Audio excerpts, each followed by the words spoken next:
حاضرین گرامی قدر، آج ہم قرآن مجید کا ایک اور اہم مقام پڑھ رہے ہیں، اور اس مقام کی خصوصیت یہ ہے کہ اس میں اللہ تعالیٰ نے ہمیں یہ سکھایا ہے کہ وہ کون سے رویے ہیں ہم لوگ جن کو اختیار کر لیتے ہیں، اور اس کے نتیجے میں ہمارے آپس کے تعلقات، باہمی تعلقات فساد کی نظر ہو جاتے ہیں، ان میں خرابی پیدا ہو جاتی ہے، تعلقات ختم ہو جاتے ہیں، دلوں میں دوریاں پیدا ہو جاتی ہیں، بلکہ نفرت پیدا ہو جاتی ہے۔ ارشاد باری تعالیٰ ہے انما المؤمنون اخوۃ فاصلحوا بین اخویکم واتقوا اللہ لعلکم ترحمون۔ مطلب اس کا یہ ہے کہ مسلمان تو آپس میں بھائی بھائی ہیں، مومن، انما المؤمنون اخوۃ، مسلمان آپس میں بھائی بھائی ہیں، فاصلحوا بین اخویکم، تو تم اپنے بھائیوں کے درمیان صلح کرا دیا کرو، واتقوا اللہ، اور اللہ سے ڈرتے رہو، لعلکم ترحمون، تاکہ تم پر رحم کیا جائے۔ اس صورت کا موضوع چونکہ یہی ہے کہ مسلمانوں میں اگر فساد ہو جائے، جھگڑا ہو جائے، تو اس وقت کیا رویہ اختیار کرنا چاہیے، تو اسی پس منظر کی یہ آیات ہیں۔ تو اللہ تعالیٰ نے اسی سلسلہ کلام میں بیچ میں اب یہ آیات ہے جو یہاں پر ہم پڑھ رہے ہیں، اس میں پہلی چیز تو اللہ تعالیٰ یہ بتا رہے ہیں کہ مسلمانوں کے درمیان جو تعلق ہے اس کی حقیقی نوعیت کیا ہے۔ یہ اصل میں بھائی چارے کا تعلق ہے، برادری کا تعلق ہے۔ سارے مسلمان ایک دوسرے کے بھائی ہیں، ایک دوسرے کی بہنیں ہیں، لیکن یہ بھائی بہن کس معنوں میں ہیں؟ یہ نسبی پہلو سے نہیں ہے، یہ اصل میں روحانی تعلق ہے۔ اور مدعا کیا ہے اس کا کہ فیلنگ وہی ہونی چاہیے، فیلنگ وہی ہونی چاہیے ہماری ایک دوسرے کے حوالے سے، کہ جس طریقے سے ہم عصبیت کے تحت، عصبیت وہ جذبہ ہوتا ہے جس کی بنا پر آدمی اپنے کنبے، اپنے قبیلے، اپنے وطن سے محبت رکھتا ہے، تو جو عصبیت، جو محبت، جو تعلق سگے بھائی، سگی بہن کے ساتھ ہوتا ہے، وہی اصل میں سارے مسلمانوں کو ایک دوسرے کے ساتھ ہونا چاہیے۔ اور اس کا تقاضا کیا ہے؟ اس کا تقاضا یہ ہے کہ اگر جھگڑا ہو جائے، اگر جھگڑا ہو جائے تو کیا کیا جائے؟ کونے میں بیٹھ کے تماشا دیکھا جائے، جلتی ہوئی آگ کے اندر لا کے پیٹرول ڈالا جائے، یا یہ کہ دو فریق لڑ رہے ہیں تو ہم کسی ایک کے ساتھ جا کے کھڑے ہو جائیں؟ نہیں، ایسا نہیں کرنا۔ قرآن کیا سکھا رہا ہے؟ فَأَصْلِحُوا بَيْنَ أَخَوَيْكُمْ، کہ تم پھر ان دونوں فریقوں کے درمیان، تثنیہ کا صیغہ ہے، دونوں فریقوں کے درمیان، اور دو افراد مراد نہیں ہیں، دو افراد بھی ہو سکتے ہیں، دو گروہ بھی ہو سکتے ہیں، ان کے درمیان تم صلح کرانے والے بنو، صلح کراؤ، صلح کراؤ۔ یہ مسلمانوں کا رول ہے، یہ مسلمانوں کا کردار ہے۔ اور یہ اگر نہیں کرو گے اور اس کے برعکس کرو گے، صلح نہیں کراؤ گے، یا وہ جو تین رویے میں نے بیان کیے ہیں کہ آپ بیٹھ کے تماشا دیکھیں، آپ آگ کے اندر جا کے اور پیٹرول ڈال دیں اور ایندھن ڈال دیں آپ، یا یہ کہ خود اب اس جنگ کے اندر کود جائیں۔ ایندھن ڈالنے سے مراد تو یہ تھی کہ آپ مطلب بڑھاوا دینا شروع کر دیں، آپس میں اختلافات ہیں، کسی جاننے والوں میں کوئی اختلاف پیدا ہو گیا ہے، تو اب آپ کسی فریق کو بھڑکانا شروع کر دیں، ارے میں نے تو فلاں فلاں بات سنی تھی، مجھ سے تو وہ تمہارے متعلق یہ کہہ رہا تھا، تو اس لڑنے والے کے جو دل میں اور آگ لگ جائے گی، وہ اور پھر ناراض ہو جائے گا دوسرے شخص سے۔ تو دوسرا رویہ یہ ہے، تیلی اور دکھانا۔ تیسرا رویہ وہی ہے کہ خود ایک فریق بن جائے۔ تو یہ تین رویے کیا ہیں؟ یہ تقوی کے خلاف ہے۔ تو قرآن مجید کہتا ہے اللہ سے ڈرو، اللہ سے ڈرو، لعلکم ترحمون۔ لعلکم ترحمون کا مطلب کیا ہے؟ کہ دیکھیے، یہ وہ چیزیں ہیں، یہ وہ چیزیں ہیں جو ہم جب اپنی زندگی میں اختیار کر لیتے ہیں تو اللہ تعالیٰ کی برکت اڑ جاتی ہے، اس کی عنایات ہم سے روٹ جاتی ہیں۔ کیوں روٹ جاتی ہیں؟ اس کی بہت سادہ مادی وجہ بھی ہے۔ دیکھیے، اتحاد میں ہمیشہ برکت ہوتی ہے، لوگ جب ساتھ ہوتے ہیں، دلوں میں محبتیں ہوتی ہیں، دلوں میں الفت ہوتی ہے، ایک دوسری کی خیرخواہی کا جذبہ ہوتا ہے، تو جب کوئی مشکل آتی ہے تو سب لوگ مل کے فیس کرتے ہیں۔ خاندان کیوں خاندان ہوتا ہے؟ خاندان صرف اس لیے خاندان نہیں ہوتا کہ لوگ ساتھ رہ رہے ہوتے ہیں، خاندان اس لیے خاندان ہوتا ہے کہ ہر مشکل میں، ہر خوشی میں، ہر غمی میں سب ساتھ کھڑے ہوئے ہوتے ہیں۔ تو دکھ پھر دکھ اس طرح لگتا ہی نہیں ہے، مشکل ویسے مشکل رہتی نہیں ہے۔ اور اسی طریقے سے خوشی اگر اپنے ہو تو پھر خوشی دوبالا ہو جاتی ہے. تو یہ اصل میں پھر ایک چیز ہے جو پیدا ہوتی ہے. پھر اللہ کی رحمت برستی ہے، پھر برکت ہوتی ہے، پھر معاملات بہتر ہوتے ہیں، اور دنیا میں بھی ہوتے ہیں اور آخرت میں بھی ہوں گے. اور اللہ کی رحمت کوئی معمولی چیز نہیں ہے. ہم میں سے کون شخص ہے جو اللہ کی رحمت کا محتاج نہ ہو؟ اس کی رحمت کا مطلب کیا ہے؟ اس کو اگر سمجھنا ہو تو اس کا اپوزٹ جان لیں. اس کا اپوزٹ کیا ہے؟ اللہ کی لعنت. یعنی اگر یہ نہیں کریں گے تو پھر ہم پہ لعنت پڑے گی، پھٹکار پڑے گی، اللہ تعالیٰ اٹھا کے پھینک دیں گے، شیاطین کے حوالے کر دیں گے. پھر ہمیں وہ دنیا کے مادی جو قوانین ہیں ان کے حوالے کر دیں گے. پھر ہمارے اور ہماری بدنصیبی کے بیچ میں نہیں آئیں گے. پروردگار ہیں جو ہمارے اور ہماری بدنصیبی کے بیچ میں آ کے کھڑے ہو جاتے ہیں. ورنہ اس دنیا میں جو کچھ ناگہانی حادثات، مصیبتیں، بلائیں گھومتی پھر رہی ہیں وہ ایسی ہیں کہ آپ ان کا اندازہ نہیں کر سکتے. اللہ تعالیٰ مسلسل ہمیں پروٹیکشن دیتے رہتے ہیں، مسلسل پروٹیکشن دیتے ہیں، اور یہ وہ اپنی رحمت کی بنیاد پہ کرتے ہیں. جس طریقے سے اگر آپ کو اس کو سمجھنا ہے نا، تو جس طریقے سے آپ کے چھوٹے چھوٹے معصوم بچے ہوتے ہیں تو وہ کبھی آگ کی طرف لپکتے ہیں، کبھی وہ کیڑے اور کانٹوں کی طرف جاتے ہیں. آپ چھوڑ دیں گے اسے، بچے کو مسیری پہ اگر آپ چھوڑ دیں، فرض کر لیں، وہ تو لڑک کے نیچے گر جائے گا. تو آپ کیا کرتے ہیں؟ اس بچے کے متعلق مسلسل پروٹیکشن دے رہے ہوتے ہیں، تحفظ دے رہے ہوتے ہیں. پھر نمبر 2، مسلسل پروویژن دے رہے ہوتے ہیں، سپلائز دے رہے ہوتے ہیں، ضروریات پوری کر رہے ہوتے ہیں. مسلسل تیسری چیز فیسیلیٹیشن دے رہے ہوتے ہیں. پروٹیکشن بھی دیتے ہیں، اس کو پروویژن بھی دیتے ہیں، یعنی ضروریات بھی مہیا کرتے ہیں، فیسیلیٹیشن بھی دیتے ہیں، سپورٹ بھی دیتے ہیں، آسانیاں بھی دیتے ہیں. تو رحمت ان سب چیزوں پہ محیط ہے.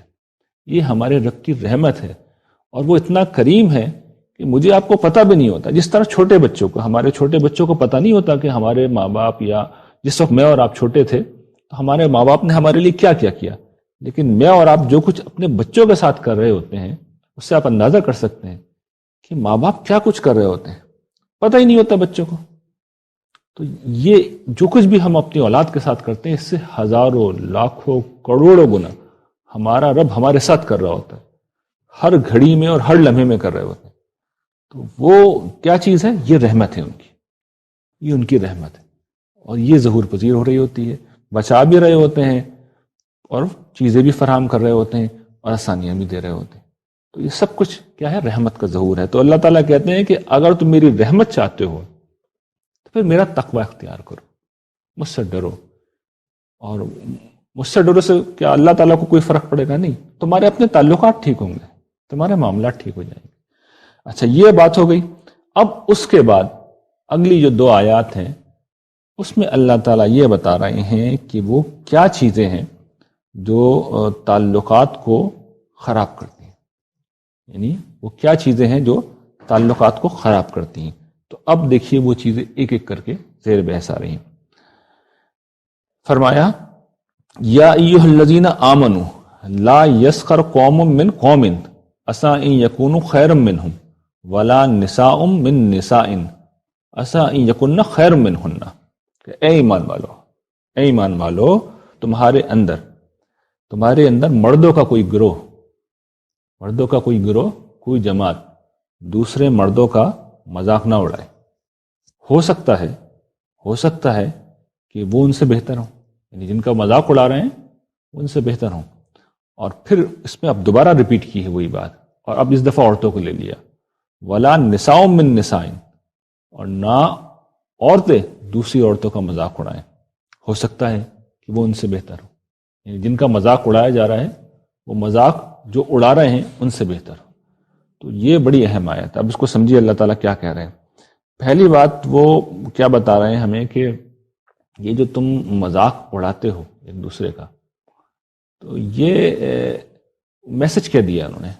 یہ بس سادہ بات نہیں ہوتی، اتنی سادہ بات نہیں ہوتی مذاق اڑا لیا. ایک تو ہوتا ہے نا مذاق کرنا تو دیکھیے یہ تو ہر شخص ہی کرتا ہے، لائٹ بات ہوتی ہے، اور اس میں آپ زندگی میں کوئی لطیف بات کرتے ہیں، کوئی لطف آتا ہے، دوستوں کی محفل ہوتی ہے، یہ اس سے زندگی میں خوبصورتی پیدا ہوتی ہے. یہ جمالیات کی نوعیت کی چیز ہے. تو مذاق کرنا ایک الگ چیز ہوتی ہے. صالحین بھی کرتے ہیں مذاق، انبیاء بھی کرتے ہیں.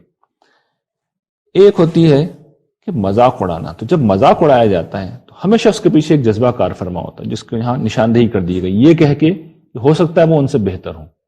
اصل میں آپ کسی کو کمتر سمجھ کے اس کا مذاق اڑاتے ہیں، اس کی تحقیر کر رہے ہوتے ہیں، اس کی تذلیل کر رہے ہوتے ہیں، اس کو چھوٹا سمجھ رہے ہوتے ہیں، اس کو حقیر سمجھ رہے ہوتے ہیں، اس کو معمولی سمجھ رہے ہوتے ہیں۔ تو اصل میں کسی کو یہ معمولی سمجھنے کا عمل ہے، معمولی سمجھنے کا عمل ہے جو مسئلہ ہے۔ اور یہ کیا ہے اصل میں؟ آپ پیچھے لوٹیے، کون سی برائی ہے؟ تکبر۔ اس کی کتنی مذمت ہم پڑھتے چلے آ رہے ہیں، کتنی مذمت ہم پڑھتے چلے آ رہے ہیں۔ اور اللہ تعالیٰ قرآن مجید میں جہاں قطعیت کے ساتھ کچھ گروپس بناتے ہیں، کچھ گروپس بیان کرتے ہیں کہ جہنم میں جائیں گے، چند گروپس ہیں: ظالمین، مفسدین، طاغین، سرکش طاغین، اور متکبرین۔ یعنی ایک تو ہوتا ہے نا اعمال، اعمال ایک الگ چیز ہے، ایک ہے ان کے کچھ گروپس بن گئے ہیں۔ تو یہ جو بڑے گروپس ہیں، یعنی اعمال جہاں سے پھوٹ رہے ہوتے ہیں، یا تو سرکشی کی وجہ سے پھوٹ رہے ہوتے ہیں، ظلم سے پھوٹ رہے ہوتے ہیں، تکبر سے پھوٹ رہے ہوتے ہیں، تو یہ کیٹیگوریکلی یہ گروپس ہوتے ہیں جو جہنم رسید ہوں گے۔ تو اصل میں تمسخر جو پھوٹ رہا ہوتا ہے، اصل میں تکبر سے پھوٹ رہا ہوتا ہے۔ تو اللہ تعالیٰ نے توجہ یہ دلائی ہے کہ اگر تم یہ سمجھتے ہو کہ تم بہتر ہو، اگر اس بنیاد پہ مذاق اڑا رہے ہو، تو یہ سوچو، ہو سکتا ہے جس کا تم مذاق اڑا رہے ہو وہ زیادہ بہتر ہو۔ زیادہ بہتر کس معنوں میں؟ کہ انسان دیکھیے جب کسی کو حقیر سمجھتا ہے تو کس طرح سمجھتا ہے، اور خاص طور پہ یہاں چونکہ جماعتی پہلو سے کہا گیا ہے تو نسب بلند ہے، بڑے قبیلے سے تعلق ہے، یا اشرافیہ کا حصہ ہے، ایک شخص پیسے کے اعتبار سے ہائی جنٹری سے اس کا تعلق ہے، وہ کسی کمتر آدمی، کوئی کم مالی حیثیت کے آدمی کا مذاق اڑا رہا ہے، کسی کم نسب آدمی کا جو اس کی نظر میں کم نسب ہے اس کا مذاق اڑا رہا ہے۔ تو اللہ تعالیٰ تو فیصلہ اس بنیاد پہ نہیں کر رہے ہیں نا، اللہ تعالیٰ قیامت کے دن فیصلہ تو کسی اور بنیاد پہ کریں گے۔ وہ توجہ دلا رہے ہیں، تم نے تو مذاق اڑا دیا، آؤ گے تم میرے پاس، اور جب لوٹ کے آؤ گے تو میں تمہیں بتاؤں گا کہ حقیر تم تھے، ذلیل تم تھے، گھٹیا تم تھے، اور جہنم رسید بھی اب تم ہو گے۔ تو ایک تو تم جہنم میں جاؤ گے، اور دوسرے تمہاری جینون قسم کی ذلت اب اس روز ہوگی، یعنی حقیقی معنوں میں ذلت پھر تمہاری ہو جائے گی۔ تو اللہ تعالیٰ کہہ رہے ہیں کہ محتاط رہو، ایسا نہ ہو، ایسا نہ ہو جن کو تم حقیر سمجھ رہے ہو وہ بہتر ہو، اس کا خیال رکھنا۔ تو یہ اللہ تعالیٰ توجہ دلا رہے ہیں۔ اور اچھا، یہاں پہ ایک اور بڑی اہم بات ہے، وہ یہ کہ دیکھیے یہاں پہ خواتین کا خاص طور پہ اللہ تعالیٰ نے ذکر کیا ہے۔ یعنی عام طور پر پہلے بھی یہ سورہ احزاب میں غالباً میں نے توجہ دلائی تھی، وہ نہیں کرتے، اس لیے کہ عربی زبان میں سب شامل ہوتے ہیں، مرد بول کے عورتیں خود بخود شامل ہوتی ہیں، یہاں خاص طور پہ ذکر کیا ہے۔ اس کی وجہ ہے، اس کا سبب یہ ہے کہ خواتین اس معاملے میں بعض اوقات توجہ نہیں کرتی، اور بعض پہلوؤں سے اگر مردوں سے زیادہ نہ صحیح تو اس سے کم بھی نہیں ہوتا، بلکہ بارہا دیکھا گیا کہ شاید زیادہ ہی ہو جاتا ہے۔ تو ان کو اللہ تعالیٰ نے خاص طور سے ذکر کیا ہے۔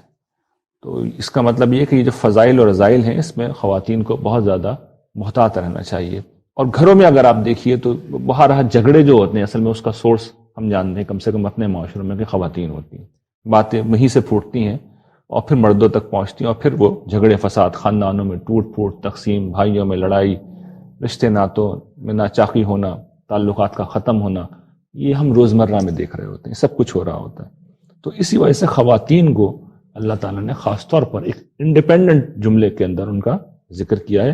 تو میرا آپ کا کام کیا ہے کہ ہمیشہ ہم مادی چیزوں میں، ظاہری چیزوں میں کسی کی سے اگر ہم برتر ہیں تو پھر ہم یہ سوچیں جو اللہ تعالیٰ نے توجہ دلائی ہے کہ بھئی ہو سکتا ہے وہ تم سے بہتر ہو، تو ہم اس پہلو سے دیکھیں، ہو سکتا ہے کہ یہ اس کی نیکیاں مجھ سے زیادہ ہوں، ہو سکتا ہے یہ بظاہر مجھ سے کم ذہین ہے اور کم مجھ سے دولت مند ہے، تو بھئی اس کی جواب دہی بھی کم ہوگی۔ جواب دہی کے اصول بھی اگر ہم سمجھ لیں تو اندازہ ہوگا کہ اللہ تعالیٰ تو اس کی پھر جواب دہی ہلکی کریں گے، تو یہ ہم سے بہتر ہوا۔ تو ہمیشہ دوسروں میں کوئی خیر کا پہلو دیکھنا چاہیے، اور یہی اللہ تعالیٰ نے یہاں توجہ دلائی ہے، پہلی چیز۔ اب دوسری چیز اس آیت میں اللہ تعالیٰ کیا کہہ رہے ہیں؟ وَلَا تَلْمِزُوا أَنفُسَكُمْ، آپس میں ایک دوسرے پر تان نہ کرو۔ یہ کیا چیز ہے؟ جس طرح مذاق اڑانے کے پیچھے اصل میں تکبر ہوتا ہے، تانا دینے کے پیچھے بھی تکبر بھی ہوتا ہے، اور ساتھ میں نفرت بھی ہوتی ہے۔ تانا دینا کیا ہوتا ہے؟ تانا دینا یہ ہے کہ کسی کو ہم اس کی کمزوری کا احساس دلانا شروع کر دیں، اور اس کے کئی طریقے ہو سکتے ہیں۔ ہم اس پہ چوٹ کس سکتے ہیں، پھپتی کستے ہیں، طنز کرتے ہیں، فکرہ ہم اس کے اوپر ایک جڑ دیتے ہیں، فکرہ چست کرنا جسے زبان میں کہتے ہیں. تو یہ سب کر کے ہم اصل میں اس کے اوپر چوٹ کر کے ہم اس کو ٹارگٹ کر رہے ہوتے ہیں، اس کو ہم دکھ پہنچا رہے ہوتے ہیں، اس کو ہم ذلیل کر رہے ہوتے ہیں، اپنے دل کی بھڑاس نکال رہے ہوتے ہیں. اور اس کا نتیجہ کیا نکلے گا کہ پھر دلوں کے اندر ناچاکیاں ہوں گی، کیونکہ پھر اس کے دل میں بھی تو آپ کے لیے محبت نہیں پیدا ہوگی، نفرت ہی پیدا ہوگی. گالی کے جواب میں پھر گالی آئے گی، اور نفرت کے جواب میں پھر نفرت آئے گی. اس لیے اسلوب یہاں پہ دیکھ لیے، الفاظ ہیں انفسکم، اپنے آپ کو. لفظی مطلب اس کا یہ ہوا، ویسے اس کا مطلب یہ ایک دوسرے کو، لیکن اسلوب یہ اختیار کیا گیا ہے کہ پھر دیکھو اس کا اثر تم پہ بھی لوٹے گا، تم بچ نہیں سکتے. یعنی یہ کوئی معاملہ ایسا نہیں ہے جو صرف دوسرے تک محدود رہے گا. نفرت بکھیرو گے، نفرت ملے گی. کانٹے بکھیرو گے تو کانٹے ملیں گے. نفرت پھیلاؤ گے تو نفرت ملے گی. تو یہ اصول یاد رکھنا چاہیے. یہ ہو نہیں سکتا کہ ہم تو کسی سے ایک تحقیر آمیز انداز میں گفتگو کر رہے ہیں اور وہ بہت عقیدت و محبت سے ہمارا ذکر کریں. یہ کبھی نہیں ہوگا، کبھی بھی نہیں ہو سکتا. جواب میں وہی رویہ ملے گا، اور پھر کیا ہوگا؟ تعلقات کی خرابی، پھر جھگڑا ہوگا، پھر فساد ہوگا، پھر دشمنی ہوگی. تو اسی چیز کی طرف اللہ تعالیٰ توجہ دلا رہے ہیں کہ مت کرو یہ کام. یہ دوسری چیز ہو گئی. پھر اگلی جو چیز ہے وہ ایک اور اہم مسئلہ ہے، وہ یہ کہ ارشاد باری تعالیٰ ہے وَلَا تَنَابَزُوا بِالْأَلْقَابِ، اور ایک دوسرے کو اللہ تعالیٰ کہہ رہے ہیں کہ برے ناموں سے نہ پکارو، برے القاب سے یاد نہ کرو. اور پھر اللہ تعالیٰ اس پہ توجہ دلا رہے ہیں کہ یہ کیا جو تم کر رہے ہو اس کو دیکھو تو صحیح ہے کیا. فرماتے ہیں بئس الاسم الفسوق بعد الایمان، کہ جو کچھ تم کر رہے ہو جانتے ہو یہ کیا ہے؟ یہ ایمان لانے کے بعد اصل میں فسق کے اندر، گناہ میں، نافرمانی میں نام پیدا کرنا ہے. یعنی مطلب کیا ہے کہ ایمان لانے کے بعد، ایمان قبول کیا ہے تم نے، تم ایمان لائے ہو تو تمہیں تو عمل صالح کی دوڑ لگانی چاہیے. ایمان کی فیلڈ میں تمہیں اپنا نام پیدا کرنا چاہیے. تمہیں سکہ جمانا ہے تو اس دنیا کے اندر جماؤ کہ کتنا صالح آدمی، ایمان کی کتنے اونچے مقام کے اوپر کھڑا ہوا ہے. تمہیں کرنے کے لیے یہ رہ گیا کہ تم نام پیدا کر رہے ہو، کیونکہ تم نام دوسروں کو دے رہے ہو. تو اللہ تعالیٰ نے یہ بڑی خوبصورت، یعنی زبان کے پہلو سے بڑی خوبصورت چیز ہے جو یہاں پہ بیان کی ہے کہ تم نے دوسروں کو برے القاب دیے، ان کا برا نام رکھا ہے. تو تم بھی اصل میں اپنا نام پیدا کر رہے ہو. تم نے دوسرے کو کالیا کہا ہے، مثال کے طور پر ایک ہے نا، کسی کو برے القاب سے پکارنے کی ایک مثال ہے کہ کسی کا رنگ گہرا ہے تو ہم نے کہا اسے کالیا ہے، ہم نے تو اس کا نام ایک رکھ دیا، کلو کہہ دیا اسے، یا اس نوعیت کا اور کوئی بھی برا لقب ہم نے رکھ دیا. تو ہم نے اس کو ایک نام دیا، لیکن ہم اپنا نام کہاں پیدا کر رہے ہیں؟ ہم فسق میں اپنا نام پیدا کر رہے ہیں. اللہ تعالیٰ ہمیں کہہ کے کیا پکاریں گے؟ اے فاسق ادھر آ جا. حشر کے دن جب ہمیں بلائیں گے تو یہ کہہ کے بلائیں گے فاسق تو ادھر آ کے کھڑا ہو جا، تو میرے بندوں کا دل دکھاتا تھا، ان کو ذلیل کرتا تھا، ان کی توہین کرتا تھا، ان کو حقیر سمجھتا تھا، ان کو بدنام کرتا تھا، ان کے ساتھ یہ معاملہ کرتا تھا. تو میں نے بھی تیرے ایک نام رکھا ہوا ہے، اور اللہ تعالیٰ وہ نام بتا رہے ہیں، فسق، فاسق کہہ کے پکاریں گے. اور یہ بھی ونس اگین ایک گروپ ہے جہنم میں جانے والوں کا. تو اللہ تعالیٰ کہتے ہیں کہ یہ دیکھو، تم سوچو تو صحیح کر کیا رہے ہو. تم ایمان کی فیلڈ میں آئے ہو، ایمان کے میدان میں چھلانگ لگائی ہے، ایمان لائے ہو، دوڑ لگانی ہے تو نیکیوں میں لگاؤ. نام پیدا کرنا ہے تو وہاں کرو، صدیق نام رکھواؤ اپنا، صدیقین کی فہرست میں شامل ہو، شہداء کی فہرست میں شامل ہو. تم فساق کے اندر جا کے کھڑے ہو گئے. تو کہتے ہیں کہ یہ رویہ چھوڑ دو. وَمَن لَّمْ يَتُبْ، کہ جو شخص توبہ نہیں کرے گا، اس روش سے باز نہیں آئے گا، فَأُولَٰئِکَ هُمُ الظَّالِمُونَ، یہی لوگ ہیں جو ظالم ہیں. اور قرآن مجید نے دوسرے مقامات پہ اس کو واضح کیا ہے کہ قیامت کے دن جس شخص نے ظلم کا بوجھ اٹھا رکھا ہوگا وہ فلاں نہیں پائے گا، مارا جائے گا. تو یہ ظالم کہلانا کوئی اچھی چیز نہیں ہے، بہت بری چیز ہے، بدترین چیز ہے. آگے چلیے. اب یہ تو 3 چیزیں تھیں جو یہاں پر اللہ تعالیٰ نے بیان کر دی. اب اگلی جو آیت ہے اس کے اندر اب دیکھیے 3 چیزیں اور آ رہی ہیں، 3 چیزیں اور آ رہی ہیں، لیکن فرق ہے. ایک تو یہ کہ جو پہلی چیزیں ہیں یہ تینوں، یہ اعلانیہ کی جاتی ہیں. تانا دیں، آپ کسی کا نام لیں یا مذاق اڑانا، آپ جو بھی کریں گے لوگوں کے سامنے کریں گے. لیکن اب جو اگلے 3 کام بیان ہو رہے ہیں، انسان یہ کرتا ہے کہ چھپ کے کرتا ہے، یا تو چھپ کے کرتا ہے یا اپنے محدود سرکل میں کر رہا ہوتا ہے، اپنے محدود سرکل میں کر رہا ہوتا ہے۔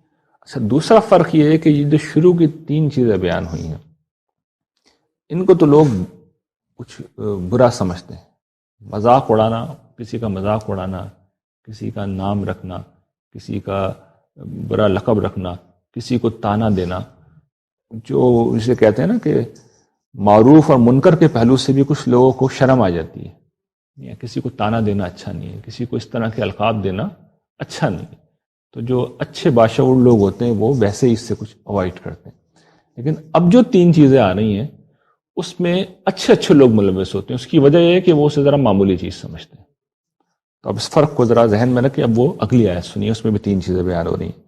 فرماتے ہیں یا ایھا الذین آمنوا اجتنبوا کثیرا من الظن ان بعض الظن اثم، اے ایمان والو بہت زیادہ گمان کرنے سے پرہیز کرو، کیونکہ بعض گمان گناہ ہوتے ہیں۔ اب یہ موضوع کیا زیر بحث آ رہا ہے؟ اصل میں بدگمانی زیر بحث آ رہی ہے۔ بدگمانی اصل میں کیا ہے؟ کسی کے متعلق بغیر کسی قطعی اور واضح قرائن کے ایک منفی رائے قائم کرنا۔ یعنی ایک تو ہوتا ہے نا کہ آپ کو بالکل ثبوت میسر آ گیا، ثابت ہو گیا ایک شخص ہے ایسا، ٹھیک ہے، تو معاملہ واضح ہو گیا۔ ایک یہ کہ ہم جو ہیں وہ دیکھیے کوئی بھی معاملہ جب پیش آتا ہے نا تو اصل میں انسان جو ہے وہ توجیہ پسند مخلوق ہے، فوراً وہ جسٹیفائی کرنے کا ایک پروسیس شروع کرتا ہے کہ یہ فلاں کام ہوا ہے، کیوں ہوا ہے، یہ نیچرل ہے، یہ تو ہوگا۔ تو اللہ تعالیٰ نے اس مرحلے پر روکا ہے کہ یہ جو تم جسٹیفیکیشن کا عمل شروع کر رہا ہو نا کہ فلاں نے یہ کام کیا ہے یا فلاں کو میں نے اس طرح دیکھا ہے، تو اب اس کے پیچھے ریزن کیا ہے۔ تو پہلے مرحلے پہ اللہ تعالیٰ نے روکا کہ اس سے پہلے کہ تم کوئی بری بات سوچو، یہ جو جسٹیفیکیشن کا پروسیس ہے اسی کو روک دو، اسی کو روک، اور اس میں محتاط رہو، اس میں محتاط رہو۔ اور اگر کرنا ہی ہے تو پھر حسن ظن سے کام لو۔ کیوں؟ اس لیے کہ اگر تم نے بدگمانی کی تو پھر یہ گناہ ہے۔ یہ جو کہا نا بعد الظن اسم، بعض گمان گناہ ہوتے ہیں، تو مراد یہ ہے کہ جو بدگمانی ہوتی ہے وہ گناہ ہے۔ یعنی بدگمانی کیا ہے؟ بغیر کسی سالڈ پروف کے ایک رائے قائم کی جا رہی ہے۔ ہم نے دیکھا ایک مرد ہے جس کو ہم جانتے ہیں، وہ ہمیں کسی اجنبی خاتون کے ساتھ نظر آ گئے۔ اب ضروری ہے کیا اس کی کوئی انتہائی منفی تعبیل کی جائے، منفی توجہ کی جائے، اور پھر اس کے بعد ایک ذہن میں پورا مقدمہ قائم کیا جائے؟ کیا ضروری ہے یہ سب کچھ کیا جائے؟ لیکن ہم یہی کرتے ہیں۔ ایک میں نے مثال دی، اس طرح کی 10 مثالیں ہو سکتی ہیں۔ ایک شخص کے پاس پیسے آ گئے، اب ہم اس کے متعلق سوچنا شروع کر دیں کہ اس نے تو یہ سرکاری ملازم ہے، فرض کیجئے رشوت ہی لی ہوگی، تو یہ کوئی اچھا طریقہ نہیں ہے۔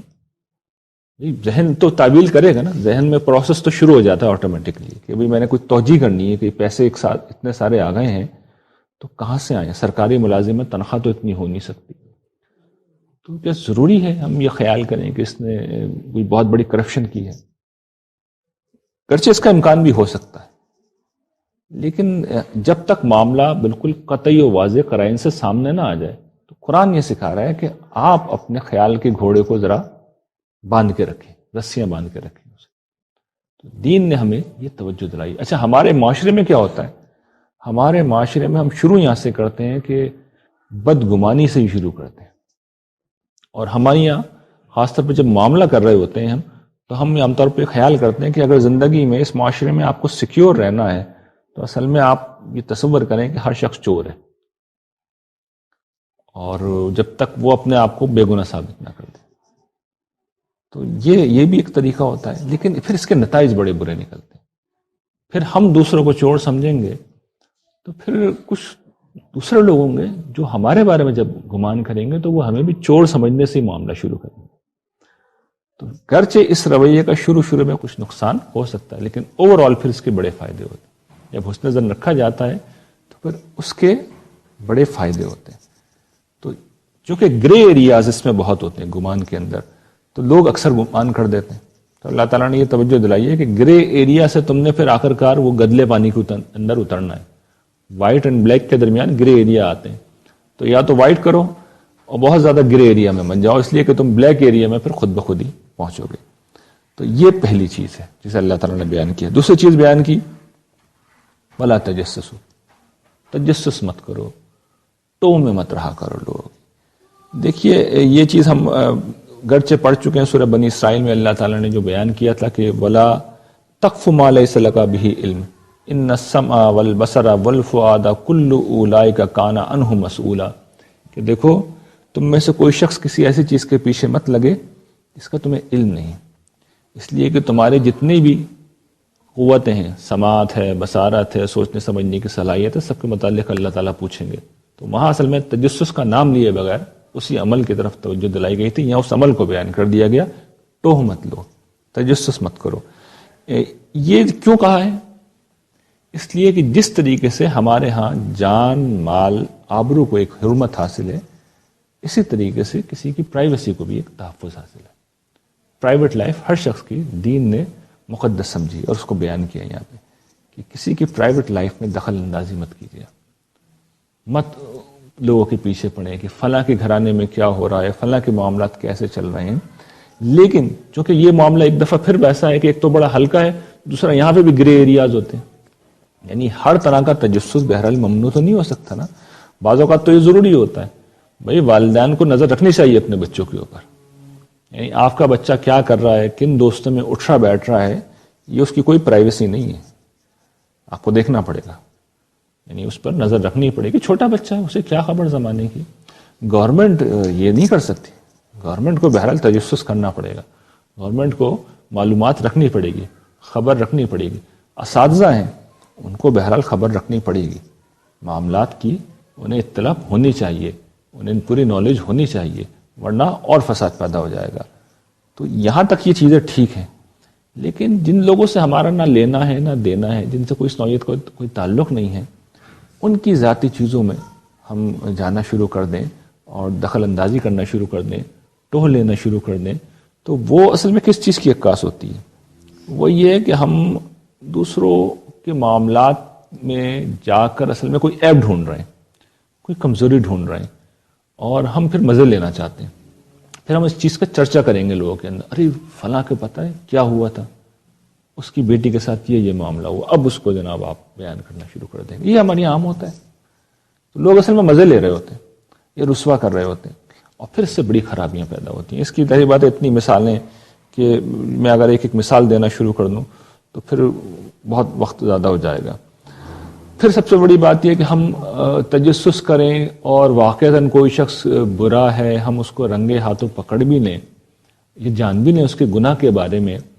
تو دیکھیے ہم نے ہو سکتا ہے اس کے گناہ کے بارے میں ہم جان لیں، تنہائی میں اس نے گناہ کیا ہے، اور ہو سکتا ہے کہ وہ تنہائی میں توبہ بھی کر لے اور توبہ کا ہمیں علم نہ ہو. تو کتنے غلط جگہ پہ ہم آ کے کھڑے ہو جائیں گے. یعنی وہ تو توبہ کر کے دوسری جگہ چلا گیا، یعنی بالکل ہم نے کسی شخص کو مجرم کے طور پہ پکڑا، اسٹیبلش برائی میں انوالو دیکھا، پکڑ لیا، نہ پکڑنے سے بنا دیے کہ اس کے بارے میں جان لیا. اچھا ہمیں تو صرف اتنا پتا ہے نا کہ اس شخص نے برا کام کیا، یہ نہیں پتا بعد میں وہ رو رو کے توبہ کر چکا ہے، معافی مانگ چکا ہے، وہ تو کلیئر ہو گیا. کلیئر بھی نہیں ہوا، بہت آگے پہنچ گیا، ہم اسے برا سمجھتے رہے. اب ہم نے پچھلے جو گناہ تھے، بدگمانی کرنے کے ساتھ کسی کو الزام دینا، اس کا ذکر کریں گے تو کہیں پہ صحیح بات ہے، یہ ممکن نہیں ہے کوئی شخص تجسس کر رہا اور اس کو وہ چھپا کے اپنے دل کے اندر محفوظ رکھے. دیکھیں جو آدمی تجسس کرتا ہے نا، وہ ان پٹ لیتا ہے اور پھر آؤٹ پٹ بھی ضرور دیتا ہے، وہ ہر حال میں بتائے گا دوسروں کو. جو شخص بھی تجسس کر رہا ہوتا ہے وہ اس لیے نہیں کرتا یہ کام کہ وہ اطمینان کے ساتھ اپنے دل کے اندر اس راز کو محفوظ رکھ کے دنیا سے رخصت ہو جائے گا، وہ لازماً دوسروں سے بیان کرے گا. تو پھر گویا کہ وہ دوسری ساری چیزیں برائیاں وہ بھی آ جائیں گی. اچھا اس میں ایک اور بھی استثناء ہے، وہ سمجھ لیجئے، کسی کے معاملات کی تو اس وجہ سے لینا کہ ہو سکتا ہے وہ شخص کسی مشکل میں آ جائے اور میں اس کی کچھ مدد کر دوں، یہ بھی کوئی غلط نہیں ہے. تو یہ جو تین چیزیں اب آ رہی ہیں جن کا میں نے ذکر کیا ہے، اس میں ایک چیز تجسس ہے اور ایک گمان تھا، اس میں اسی میں عرض کر رہا ہوں کہ اس میں کچھ گرے ایریاز بھی ہیں. تو اصل میں اس میں سب سے اچھے جج آپ ہوں گے، آپ خود فیصلہ کر رہے ہوں گے اور آپ کا ضمیر گواہی دے رہا ہوگا کہ جو میں کر رہا ہوں یہ ٹھیک کر رہا ہوں یا غلط کر رہا ہوں. اور کسی سے پوچھنے کی عام طور پر ضرورت نہیں پڑتی، آدمی کو خود پتہ ہوتا ہے. اور اس کا سب سے اچھا طریقہ یہ ہوتا ہے کہ اس کو ریورس کر دیں کہ میرے ساتھ یہ ہو جائے گا تو میں کیا ایکسپیکٹ کرتا ہوں. تو اس پہلو سے اس کو دیکھنا چاہیے. جو اس زمن کی پھر آخری ہدایت ہے جس میں الحمدللہ ہم سبھی مبتلا ہیں، وَلَا يَغْتَبْ بَعْضُكُمْ بَعْضًا. اور دیکھو تم میں سے کوئی کسی دوسرے کی غیبت نہ کرے. غیبت کیا ہوتی ہے میں اس کو بیان کرتا ہوں، پہلے آیت پوری پڑھ لیں. اس کی کراہیت کو پھر اللہ تعالیٰ بیان کر رہے ہیں اور بہت سخت اسلوب کے ساتھ بیان کر رہے ہیں. فرماتے ہیں أَيُحِبُّ أَحَدُكُمْ أَن يَأْكُلَ لَحْمَ أَخِيهِ مَيْتًا فَكَرِهْتُمُوهُ وَاتَّقُوا اللَّهَ إِنَّ اللَّهَ تَوَّابٌ رَحِيمٌ. دیکھو تم میں سے کوئی شخص ایسا ہے جو اس کو پسند کرے کہ وہ اپنے مردہ بھائی کا گوشت کھائے، تو تم نے اس کو ناپسند کیا، تم نے اس سے گھن کھائی. اللہ سے ڈرو. تم نے خود اس سے گھن کھائی نا. اس کا ذکر سننے کے بعد کتنی نفرت محسوس ہوئی. ایک تو گوشت، وہ بھی مردار کا، تیسرے وہ بھی اپنے بھائی کا. ناقابل تصور ہے یہ چیز. تو اللہ تعالیٰ کہتے ہیں جب اتنی مکروہ چیز ہے، اور یہ تمثیل کیوں دی گئی ہے؟ بڑی خوبصورت تمثیل ہے. اس لیے کہ دیکھیے ایک مردہ ہے، اس مردہ شخص کا ہم اس کو ساتھ کچھ بھی کر دیں، حتیٰ کہ اس کے جسم سے گوشت کاٹنا شروع کر دیں، تو وہ اپنا ڈیفنس نہیں کر سکتا، وہ اپنے آپ کو بچا نہیں سکتا. زندہ آدمی کو تو اگر آپ ہاتھ بھی لگائیں گے وہ ریئیکٹ کرے گا، وہ جواب دے گا. مردہ شخص کا آپ گوشت بھی کاٹ لیں اور اس کو پکا کے کھا جائیں تو وہ بیچارہ کچھ بھی نہیں کر سکتا. تو اصل میں غیبت یہ کیوں ہے اس نوعیت کا مکروہ جرم؟ اس لیے کہ غیبت ہمیشہ پیٹھ پیچھے کی جاتی ہے. وہ شخص موجود ہی نہیں ہوتا ریئیکٹ کرنے کے لیے، جواب دینے کے لیے، ایکسپلین کرنے کے لیے، معاملے کو واضح کرنے کے لیے وہ شخص موجود ہی نہیں ہوتا. بدگمانی ہو، تجسس ہو، غیبت ہو، یہ سب اصل میں آپ اس کی لا علمی میں کر رہے ہوتے ہیں. اس شخص کو پتہ ہی نہیں ہوتا پیچھے ہو کیا رہا ہے. تو غیبت بھی اصل میں یہی چیز ہے. تو اسی لیے اس کو یہ تشبیہ دی گئی ہے کہ جس طرح مردہ اپنے آپ کو نہیں بچا سکتا، وہ اس شخص اس مجلس میں مردے کے طور پہ موجود ہے، اپنا ڈیفنس کر ہی نہیں سکتا. تو اللہ تعالیٰ کہتے ہیں کہ اس سے ڈرو اور باز آ جاؤ. جب باز آ جاؤ گے تو یاد رکھو کہ اللہ تعالیٰ تو بہت پھر توجہ کرنے والے ہیں، توبہ قبول کرنے والے ہیں اور بہت رحم کرنے والے بھی ہیں. تو اچھا اب سمجھیے غیبت ہوتی کیا ہے. اس کو خود رسول اللہ صلی اللہ علیہ وسلم نے بیان کر دیا کہ کسی شخص کا وہ عیب بیان کیا جائے جو واقعتاً اس کے اندر موجود ہو. یعنی وہ عیب بیان کیا جائے جو واقعتاً اس کے اندر موجود ہو. رسول اللہ صلی اللہ علیہ وسلم جب بیان کر رہے تو صحابہ کرام نے اس بیان کیا کہ حضور وہ عیب واقعتاً اس شخص میں موجود ہے، ہم تو وہی بیان کر رہے ہیں یا وہی بیان کریں گے. تو آپ نے کہا بھائی یہی تو غیبت ہے. اگر عیب ہی موجود نہیں ہے اور پھر تم بیان کرو پھر تو تم نے بہتان لگا دیا. یعنی ایک شریف آدمی کو تم نے اگر بدکار قرار دے دیا تو پھر تو تم نے بہتان لگا دیا. زانی کو زانی کہو گے تب غیبت کر رہا ہو. یعنی وہ گناہ پایا جاتا ہے، وہ عیب موجود ہے، وہ برائی موجود ہے، اسی کو تم زیر بحث لا رہے ہو، اس کی غیر موجودگی میں لا رہا ہو. تو یہ غیبت ہے. اگر اس کے اندر یہ نہیں پائی جاتی تو پھر تو تم بہتان لگا رہے ہو. اور بہتان تو پھر اس سے بھی بہت آگے کی چیز ہے، وہ تو بہت سنگین جرم ہے. اور وہ تو آپ کو معلوم ہے سرکشی کی نوعیت کے گناہوں میں سے یہ جو ہے وہ منکرات کی نوعیت کی گناہ ہے. اور بہتان لگانا اصل میں وہ طغیان، سرکشی، بغی کی نوعیت کے گناہوں میں سے، اور وہ پھر جہنم کی سزا پھر بیان ہوئی ہے وہاں. تو وہ تو بہت آگے کی چیز ہے. اس میں ایک دو چیزیں اس کو سمجھ لینا چاہیے، اور اس لیے کہ یہاں پہ بھی بڑے گرے ایریاز ہیں. ایک یہ کہ دیکھیے بعض چیزیں غیبت نہیں ہوتی. لا يحب اللہ الجہر بالسوء من القول الا من ظلم. اللہ تعالیٰ خود بیان کرتے ہیں سورہ نساء کے اندر کہ مظلوم جو ہے اللہ تعالیٰ اس کو ہرگز پسند نہیں کرتے کہ کسی کا برائی کے ساتھ ذکر کیا جائے سوائے اس شخص کے جس پہ ظلم ہوا ہو. وہ اگر اپنے اوپر ہونے والے ظلم کو بیان کر رہا ہے تو بیان کرے گا نا کہ اس شخص نے میرے ساتھ کیا کیا. تو یہ اللہ تعالیٰ کہتے ہیں کہ نہیں، یہ ایکسیپشن ہے، یہ ایک مثال ہے. اسی طریقے سے اگر کسی شخص کو معلومات بیان کرنی ہے، اور مثال کے طور پر کوئی شخص اپنی بیٹی کے اور بہن کے رشتے کے بارے میں انویسٹیگیشن کر رہا ہے، تو وہاں بتانا پڑے گا ہمیں، وہاں تو بتانا ضروری ہوگا کہ نہیں اس شخص کے اندر یہ مسئلہ ہے، آپ مت کیجیے، پورے دیانتداری کے ساتھ کو بتانا ہوگا. یہ غیبت نہیں ہوگی، یہ غیبت نہیں ہوگی.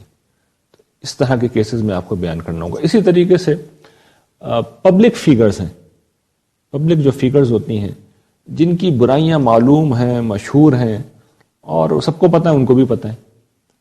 اب وہ اصل میں کوئی ایسی چیز نہیں رہے گی کہ کسی شخص کو آپ بدنام کر رہے ہیں، وہ بدنام ہو چکا ہے. یعنی یہ سب کو معلوم ہے، پبلک فیگر ہے، اس کے اندر اعلانیہ ایک چیز موجود ہے، سب کو معلوم ہے، تو پھر اصل میں اب وہ اس کی زد میں نہیں آ رہا. تو یہ کچھ چیزیں ہیں.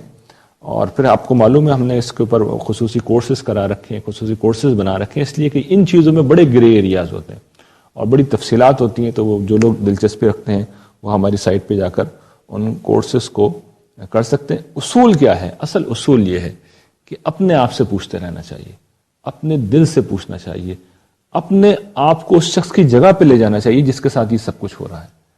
کہ اگر مجھے اس شخص کی جگہ رکھ دیا جائے تو پھر میری سوچ کیا ہوگی، میں کیا محسوس کروں گا. میری غیبت کی جائے، میرے بارے میں تجسس کیا جائے، مجھ پہ کوئی عیب میرے اندر سے ڈھونڈا جائے تو میری کیا فیلنگ ہوگی، میرے بارے میں کوئی گمان کیا جائے میری فیلنگ کیا ہوگی. تو آدمی بالعموم پھر صحیح نتیجے پہ پہنچتا ہے. لیکن اگر اس کو کرنا چاہیں تو پھر آپ ان کورسز کو کر سکتے ہیں. لیکن بہرحال یہ وہ چیزیں ہیں، ان کا مدعا کیا ہے، ان کا مقصد کیا ہے کہ یہ چیزیں جب ہم اپنی زندگی میں اختیار کرتے ہیں تو پھر اس کے نتیجے میں گھروں میں فساد پیدا ہوتے ہیں، تعلقات میں خرابی ہوتی ہے، رشتہ داریاں پھر ٹوٹتی ہیں. اور اگر ان چیزوں میں، ان اصولوں کو اگر ہم اپنا زندگی کا ایک مشن بنا لیں کہ نہیں میں نے ان پہلوؤں سے اپنی اصلاح کرنی ہے، تو یقین کیجئے کہ پھر خاندانوں میں، پھر رشتہ داریوں میں کبھی خرابیاں پیدا نہیں ہوں گی، تعلقات ہمیشہ اچھے رہیں گے اور پھر ہر شخص آپ سے محبت کرنے لگے گا. اللہ تعالیٰ سے دعا ہے کہ ہمارے اندر یہ سارے اچھی خصوصیات کو پیدا کرے اور تمام برائیوں کو ہم سے دور فرمائے. وآخر دعوانا الحمدللہ رب العالمین.